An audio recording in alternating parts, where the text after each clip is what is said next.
गुरुजी एक बात हो, ये पति देव है, ये इतना गुटखा खाते मैं क्या बताऊं। लड़ती हूँ तो एक दिन छोड़ देते हैं, फिर शुरू हो जाते हैं। इनको समझा दीजिए बस। तो आप अच्छा है, रोज लड़ो तो नहीं खाएंगे। अब बात कराओ, कितना गुटखा खा लेते हो? एक पैकेट गुरुजी दिन भर में। कौन सा वाला? 40 रुपए का।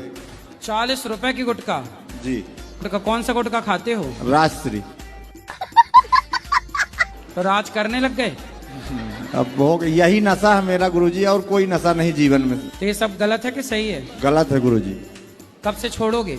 ये गुरुजी अब छोड़ दूंगा यहाँ से जाने के बाद। मतलब यहाँ खाओगे? कल से छोड़ दूंगा गुरुजी। आज खाओगे? आज से ही छोड़ दूंगा।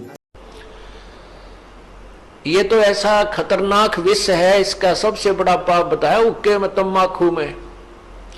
क्या बताते? 100 नारी जारी करे सुरापान 100 बार, एक चलम हुक्का भरे वो डूबे काली दार। ओह, एक परत्रिया के पास गमन करने का कितना पाप बताते हैं। पर द्वारा स्त्री का खोले 70 जन्म अंधा हो डोले, मदरा पीवे कड़वा पानी 70 जन्म सवान के जानी।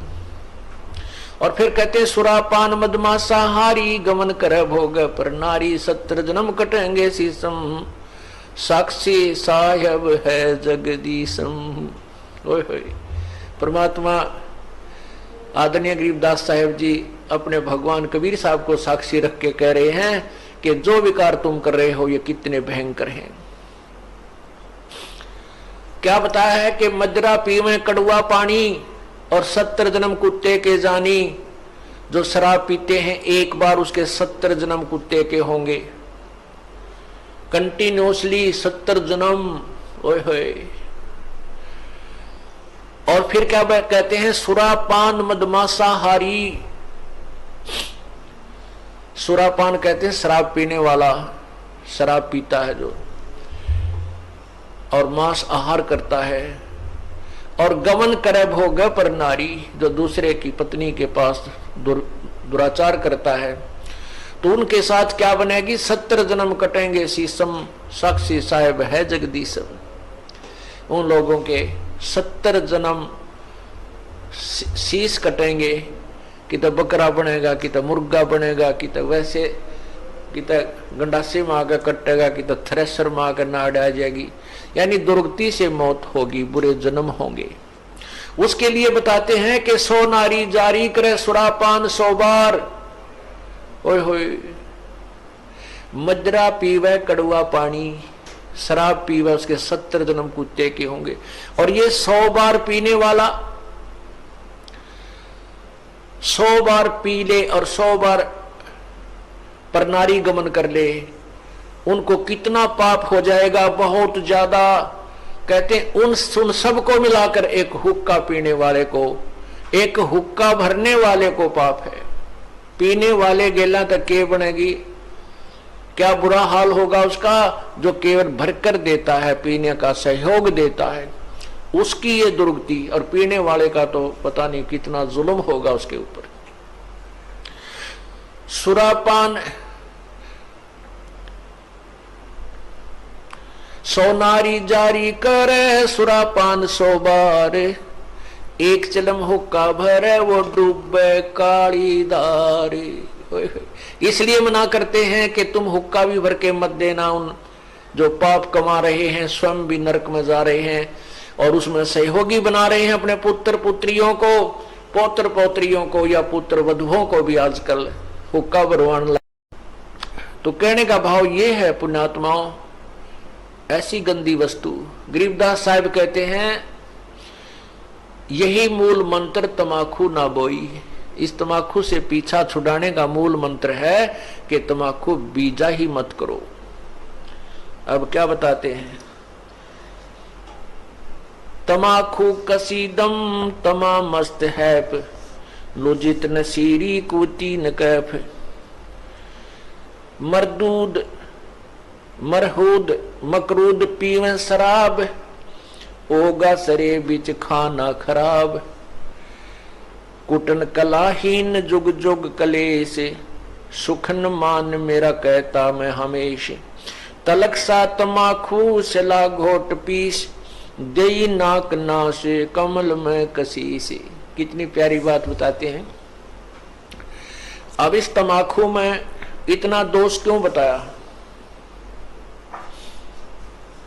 इस तमाखू को इतना हानिकारक दोष क्यों बताया, सबसे ज्यादा भयंकर क्यों बताया? इसका कारण है कि मानव शरीर परमात्मा पाने के लिए ही मिलता है। जो पुण्यात्मा परमात्मा चाहते हैं वो मानव शरीर में ही उसकी तलाश खोज और मेहनत मजदूरी करके उस परमात्मा को पा सकते हैं। अन्य इसमें अगर हम भक्ति नहीं करते हैं, परमात्मा नहीं पाते हैं, तो पशु पक्षियों जैसा जीवन ही जीकर हम चले जाते हैं।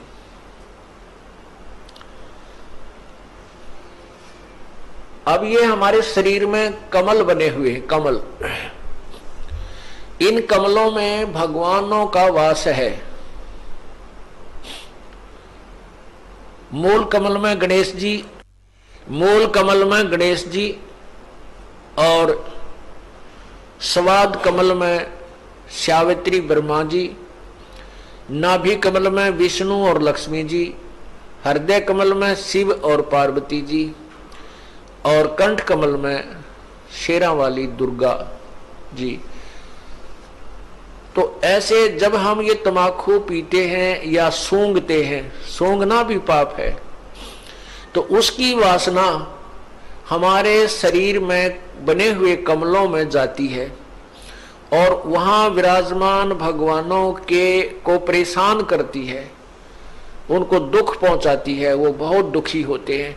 अब जैसे रिश्तेदार आ जावे और उसको कमरे में बैठा के अच्छी रोटी खाना खुना खिला के, और उससे मैं एक छोटे से कमरे में ही और धुआं कर दे, तो वो क्या कहेगा कि अच्छे नाला कहाँ फंसा है, मैं मर गया धुएं में, तो वो नाराज होकर चला जाएगा, बात बिगड़ेगी। और दूसरा ये है कि जैसे हम तम्बाकू का प्रयोग करते हैं, धुआं बाहर छोड़ते हैं। आप देखिएगा हुक्का पीने वाले के हाथ पर भी निशान पड़ जाता है, और हुक्के की जो वो पाइप होती है उसको भी दूसरे तीसरे दिन साफ करते थे हमारे, ये देखे हमने बुजुर्ग, तो उसमें इसी मोटी मोटी पापड़ी सी उतरती थी, इतना मैल जम जाता था, उसमें गज लगा लगा कर उसको साफ करते थे, धोते थे। इसी प्रकार हमारे शरीर में ये इला, ये पिंगला, अब ये इला बाया जो अंग बाया नाक है इसको इला कहते हैं और दाया को पिंगला कहते हैं। ये इला और पिंगला इन नाकों से संबंधित आगे जाके दो नाड़ियां हैं, और इन दोनों के बीच में तीसरी सुषुम्ना नाड़ी है, और उस सुषुम्ना को खोल करके ये प्राणी अंदर चलता है, फिर कमलों से होता हुआ फिर त्रिकुटी पर पहुंचता है। और तम्बाकू सबसे पहला काम क्या बिगाड़ता है कि उस सुषुम्ना के जरा से सुराख को और बंद कर देता है, उसको जाम कर देता है, इस मनुष्य जीवन को बर्बाद कर देता है। जब ये मनुष्य जीवन के इस अनमोल शरीर को कंडम कर देता है, उस सुराख को ही बंद कर देता है जिससे परमात्मा मिलना है, इसलिए तम्बाकू सबसे भयंकर और पापदायक है। अब पुण्यात्माओं, तम्बाकू पीने वाले घबराओ नहीं कि ये सोचे हमारा तो बंद हो लिया, हम क्या करेंगे, नहीं। ये श्वास का जो सिमरण हम आपको देते हैं, ये इसी काम का है कि इसको पहले उस स्थान को साफ करता है। श्वास के सिमरण से वो उसको साफ करेगा, उस मैल को कति धो देगा, मांझ देगा, और उसमें प्रवेश करने योग्य वो स्थान बना देगा। वो तीसरा जिसको कहते हैं ना, तीसरी नाड़ी, वो साफ कर देगा। तो यहां क्या बताते हैं,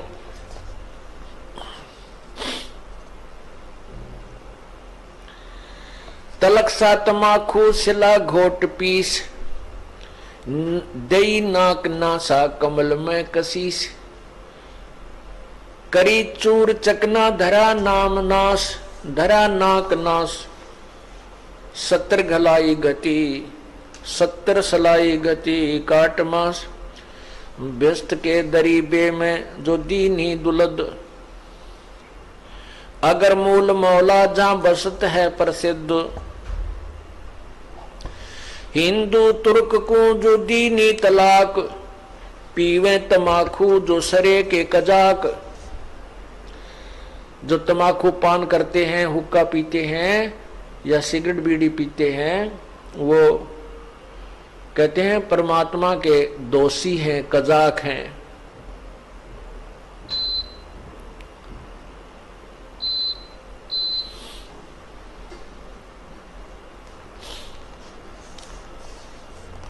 अब फिर क्या बताते हैं, हिंदू लोग तमाकू प्रयोग करते हैं और उधर से गाय को माता के दर्जे में लेते हैं, गाय को माता मानते हैं। तमाकू की उत्पत्ति कैसे, तमाकू की उत्पत्ति कैसे हुई? एक ऋषि का साधु था राजा, एक ऋषि का साधु राजा था और एक दिन राजा ने अपने साधु ऋषि को आमंत्रित किया अपने घर पर जलपान के लिए। तो राजा ऋषि ने बहुत मना किया अपनी पत्नी को कि राजाओं का और ऋषियों का कोई मेल नहीं होता, राजा बड़े अभिमानी होते हैं, ये कोई हमारे सिर में दर्द करेंगे। लेकिन वो ऋषि पत्नी नहीं मानी, कहने लगे मेरी बहन कब कब मुझे बुलावे, आप तो न्योय नाक चढ़ाया करो, कोई भी काम हो जा। अर्थात ऋषि जी को विवश कर दिया राजा के घर जाने के लिए। अब राजा के घर गए तो राजा ने अपनी जो महिमा बना दिखाने के लिए और ऋषि पत्नी को प्रभावित करने के लिए बहुत अच्छे आहार, मेज पोस्ट मेज का ऊपर काजू किस्मत सेब संतरे कर नाना प्रकार की सब्जी बनवा के, जलेबी कचौड़ी पकौड़ी दही खीर हलवा सारे व्यंजन लगवा दिए मेज पे। अब आहार किया ऋषि जी ने भी, ऋषि पत्नी ने भी, सब ने मिलकर आहार किया। अब चलते समय ऋषि जी ने कहना पड़ा जी आप भी हमारे यहाँ आइएगा, एक औपचारिकता होती है। तो राजा ने कहा अवश्य आएंगे, कभी समय मिला तो अवश्य आएंगे।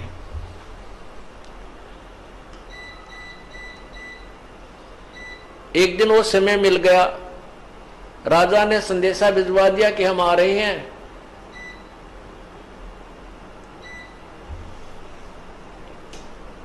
अब ऋषि पत्नी चिंतित हुई कि वो तो सचमुच आ रहे हैं और साथ में ये संदेशा भेज दिया कि मेरे साथ हजारों की संख्या में अंग रक्षक होंगे, मेरे सैनिक होंगे।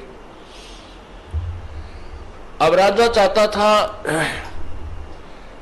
कि ऋषि को नीचा दिखाना, ये एक बूंदी बीमारी है साडू, ये दिखाना चाहता था कि मैंने ऐसे ऐसे आहार कराए हैं और ये ऋषि जी कुछ नहीं करा पाएगा, इसकी मिट्टी पलीत होगी।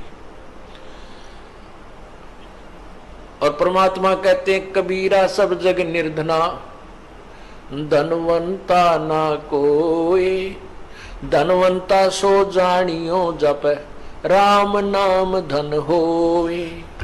अब ऋषि जी के पास अपने तप की कमाई थी, अपनी साधना भजन की कमाई थी। ऋषि जी ने स्वर्ग से कामधेनु गाय वो उधारी ले ली कुछ समय के लिए और उसको अलग से एक टेंट में रखा हुआ था। उधर से राजा अपने हजारों सैनिकों को साथ लेकर पहुंच गया और ऋषि से कहा कि भोजन की तैयारी करवाओ। ऋषि जी ने कहा जी भोजन तैयार है, आप खाना खाइए। अब वहां लगी लाइन और साथ के साथ थाली आ रही है, सबको परोसी जा रही है। ऋषि जी ने अपने एक सेवक को उस गाय वाले टेंट के सामने बैठा दिया। वो उठा कर